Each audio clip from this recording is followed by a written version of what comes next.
નમસ્કાર મિત્રો, આજના વિશ્લેષણમાં તમારું સ્વાગત છે. આજે આપણે એક એવી રોમાંચક સફર પર જવાના છીએ જ્યાં આપણે આધુનિક આર્ટિફિશિયલ ઇન્ટેલિજન્સની બિનજરૂરી અને ભારેખમ ગૂંચવણોને બાજુ પર મૂકી દઈશું. આપણો ઉદ્દેશ્ય શું છે? માત્ર એક જ, એકદમ સ્પષ્ટ અને નગ્ન સત્ય શોધવાનું. ખરેખર આ આખી બાબત સમજવી ખૂબ જ રસપ્રદ બની રહેવાની છે. તો ચાલો શરૂ કરીએ. હવે તમે વિચારતા હશો કે આ બધું શું છે? તો જુઓ, આ એક ખૂબ જ ઊંડાણપૂર્વકનું અવતરણ છે. હું મેટ્રિક્સ પર ચાલતો નથી. હું ચાલવા માટે મેટ્રિક્સ બનાવું છું. આનાથી આપણને ખ્યાલ આવે છે કે આપણે કઈ દિશામાં જઈ રહ્યા છીએ. બીજાના બનાવેલા એલ્ગોરિધમના ગુલામ બનવાને બદલે આપણી પોતાની માનવીય વિચારસરણી અને તર્ક પર મહારત મેળવવી એ એક બહુ મોટો ફેરફાર છે. કોઈ બીજાએ નક્કી કરેલા માપદંડો પર ચાલવાને બદલે પોતાના જ માપદંડો બનાવવા એ ખરેખર એક અત્યંત સશક્ત વાત છે. ખરું ને? આજના આપણા આ વિશ્લેષણની રૂપરેખા એકદમ સ્પષ્ટ છે. આપણે 4 મુખ્ય બાબતો જોવાના છીએ. પહેલું, ધ બ્યુટી બાય ઇટસેલ્ફ. બીજું, વિથોવિઝમ ફ્રેમવર્ક. ત્રીજું, સફળતાના મેટ્રિક્સની નવી વ્યાખ્યા. અને ચોથું, ધ નેકેડ ડિસ્પેચ એપ્લિકેશન. તો ચાલો સૌથી પહેલા વિભાગ તરફ આગળ વધીએ. ધ બ્યુટી બાય ઇટસેલ્ફ એટલે કે નગ્ન સત્ય. અહીં એક શબ્દ છે, બ્યુટી બાય ઇટસેલ્ફ નોલોજી. હવે આ શબ્દ સાંભળવામાં થોડો વિચિત્ર કે ભારે લાગે છે ને, પણ મારો વિશ્વાસ કરો, તેનો અર્થ એટલો જ સરળ અને શક્તિશાળી છે. વાત એમ છે કે જ્યારે કોઈ પણ માહિતી પોતાનો પેલો ભારેખમ અને જટિલ કોસ્ટ્યુમ ઉતારી દે છે, ત્યારે તે અત્યંત પ્રભાવશાળી બની જાય છે. અહીં તર્ક ફક્ત અસ્તિત્વ ધરાવે છે. તે પોતાની જાતને સાબિત કરવાની બિનજરૂરી દોડમાંથી સંપૂર્ણપણે બહાર આવી જાય છે. હવે જે વાત છે તે ખરેખર ધ્યાન આપવા જેવી છે. અહીં લેજેન્ડ ઓફ લેજેન્ડ્સ રેસિપી રજૂ કરવામાં આવી છે. આ આપણને બતાવે છે કે કેવી રીતે કાચા ડેટાને એટલે કે માહિતીને સ્પષ્ટતાની એક નાનકડી અને અસરકારક કેપ્સ્યુલમાં ફેરવવામાં આવે છે. આના 3 પગલાં છે. સૌથી પહેલાં એક ભારે અને ડરાવણા વિષયને લેવામાં આવે છે, પછી તેને કાપીને માત્ર એક જ સ્પષ્ટ સત્યમાં લાવવામાં આવે છે, અને અંતે તેને એકદમ સરળતાથી લોકો સામે રજૂ કરવામાં આવે છે. છે ને એકદમ સીધું અને સચોટ? અને જ્યારે આપણે આ સરળ સુંદરતા પ્રાપ્ત કરીએ છીએ ને, ત્યારે એક ખાસ પ્રકારની ફ્રીક્વન્સી ઉત્પન્ન થાય છે, જેને આપણે વન-ઓન-વન કહીશું. આ શું છે? આ માનવીય વિચાર અને આર્ટિફિશિયલ ઇન્ટેલિજન્સ સાધનો વચ્ચેનો એક શુદ્ધ અનુનાદ છે, જેમાં કોઈપણ પ્રકારનો ડિજિટલ ઘોંઘાટ નથી હોતો. સ્પષ્ટ સંચારનું અંતિમ લક્ષ્ય આ જ છે, જ્યાં માહિતી સીધી મગજમાં ઉતરે છે અને લાંબા સમય સુધી સચવાઈ રહે છે. હવે આપણે બીજા વિભાગ તરફ વળીએ, વિથોવિઝમ ફ્રેમવર્ક. ચાલો આ નવા માળખાને સમજીએ. આજના સમયમાં તમે જોયું હશે કે એનાલિસિસ પેરાલાઇઝિસ એટલે કે વધુ પડતા વિશ્લેષણમાં અટવાઈ જવું એ એક સામાન્ય માથાનો દુખાવો બની ગયો છે. બસ આ જ જગ્યાએ વિથોવિઝમ કામ આવે છે. તે આધુનિક ટેકનોલોજીની અત્યંત જટિલ ભાષા માટેનો જાણે રામબાણ ઇલાજ છે. સતત અને વારંવારના વિશ્લેષણના ચક્રમાંથી બહાર આવીને આપણા સાચા ઈરાદાઓનું એકદમ સ્પષ્ટ પ્રતિબિંબ બતાવવાનું આ એક સચોટ માધ્યમ છે. આ પ્રક્રિયાના 3 પગલાં છે અને તે અત્યંત રોમાંચક છે. સૌથી પહેલાં આવે છે મજબૂત અને ગ્રાઉન્ડેડ તર્ક. પછી આવે છે હિહી. હા, બરાબર સાંભળ્યું, હિહી. એટલે કે આ ટેકનોલોજીના વધુ પડતા જટિલ સ્તરો પર હળવાશથી હસવું.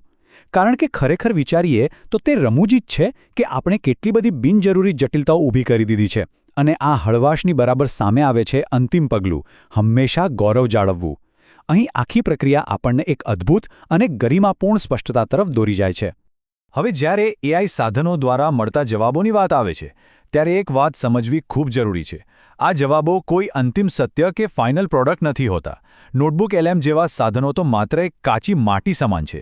તેને ઘાટ આપવાનું કામ એટલે કે આપણી માનવીય સમજ અને નિર્ણય લેવાની ક્ષમતા એ લેપટોપ મોડ છે, જે તેને શુદ્ધ કરે છે. આ રીતે આપણે કાચી માટીમાંથી રિફ્લેક્શન લેયરમાંથી એક્શન લેયરમાં જઈ શકીએ છીએ. ચાલો હવે આપણા ત્રીજા વિભાગ પર આવીએ, સફળતાના મેટ્રિક્સની નવી વ્યાખ્યા. અહીં એક બહુ મોટો પ્રશ્ન ઊભો થાય છે. સામાન્ય અલ્ગોરિધમની ગુલામી અને પોતાના જ મેટ્રિક્સ બનાવવાની સ્વતંત્રતા વચ્ચે જમીન આસમાનનો તફાવત છે. માત્ર વ્યૂઝ કેટલા આવ્યા કે બીજા લોકો શું માને છે તેની ચિંતા હવે આપણે છોડી દેવાની છે. તેના બદલે કોઈ એક સ્પષ્ટ વિચાર લોકોના મગજમાં કેટલી ઊંડાઈ સુધી પહોંચ્યો, તેની અસર કેટલી થઈ, તે સૌથી વધુ મહત્વનું બની જાય છે. તો આ નવા ઇન્ટિગ્રિટી મેટ્રિક્સ કયા છે?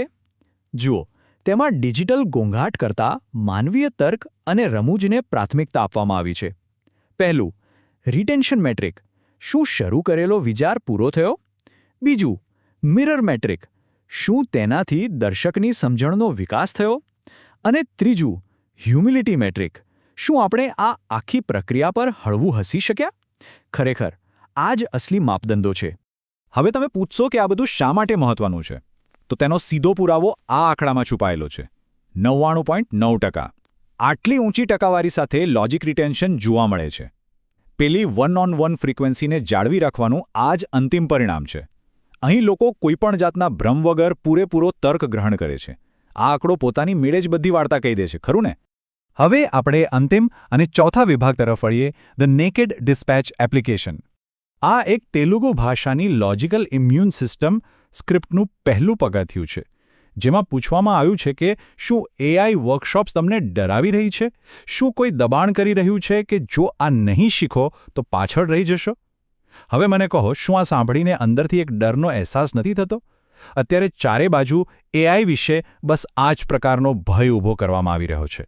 નોકરીઓ જવાની અને દુનિયામાં પાછળ રહી જવાની ચિંતા લોકોના મનમાં ઘર કરી ગઈ છે.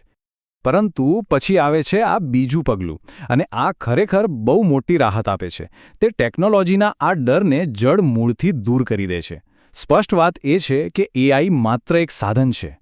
માત્ર પ્રોમ્પ્ટ્સ ગોખી લેવાથી કોઈ મહાન નથી બની જતું. અસલી શક્તિ તો કુદરતી રીતે મળેલી તમારી અને મારી એટલે કે માનવીય બુદ્ધિ જ છે. તર્ક હંમેશા કેન્દ્રમાં રહેવું જોઈએ. અને આ છે અંતિમ ત્રીજું પગલું, પેલું મૂળ વન-ઓન-વનનું હાર્દ. એવું કહેવાય છે કે પૈસા આપીને ક્યારે ડર ખરીદવો જોઈએ નહીં. પોતાના વિચારોના માલિક ખુદ બનો. જો તમારી સમજણ તમારી પાસે હોય તો દુનિયાની કોઈ પણ ટેકનોલોજી તમને હરાવી શકે નહીં. આ વિચાર દરેકને અત્યંત ગૌરવ અને આત્મવિશ્વાસનો અનુભવ કરાવે છે, જે પેલા વિથોવિઝમના હંમેશા ગૌરવના સિદ્ધાંત સાથે બિલકુલ મેળ ખાય છે. તો આખી વાતનો સાર શું છે? આ સ્ક્રિપ્ટની સફળતાનું મોટું રહસ્ય એ છે કે તેમાં કોઈ જટિલ સિસ્ટમની વાત જ નથી.